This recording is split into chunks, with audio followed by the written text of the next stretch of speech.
Finally, I want to mention this scandal involving Governor Cuomo. It's a scandal on multiple fronts. It's not just the sexual harassment scandal, which is very concerning, but it's also the scandal of what he did to seniors in nursing homes, starting with his order that went against federal CMS guidelines, forcing seniors who were COVID positive to go back into nursing homes and prohibiting those nursing homes from testing for COVID, led to thousands of deaths that should have never happened. The Select Subcommittee on Coronavirus Republicans back in June started asking Governor Cuomo for the data. He refused back then, called us names, seems to have a pattern of bullying, but he never gave those families an answer. We are continuing to fight for those families who deserve an answer. It's recently come out that not only did he potentially obstruct justice in hiding the data, but he may have actually directed his own employees to manipulate the data, to lie about the number of deaths that could have been used to help prevent more deaths. And so I would call on President Biden to rescind his designation of Governor Cuomo as the gold standard for COVID leadership. That's not the gold standard.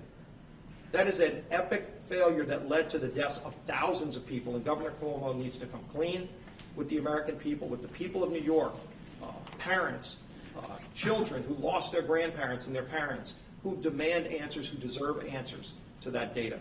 And we're going to continue fighting for those families. With that, why don't we open up? I have a question for you on the suspension votes last night. Democrats pulled 13 bills from the floor because a number of Republicans were threatening to force roll call votes amid just a broader frustration around how the House is being run in the majority.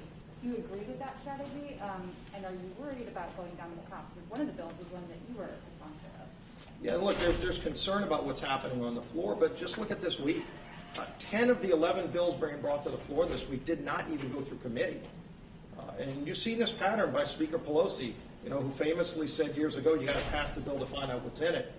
When she rewrote Obamacare in her office after it came out of committee, now she's not even bothering to go through committee with major pieces of legislation.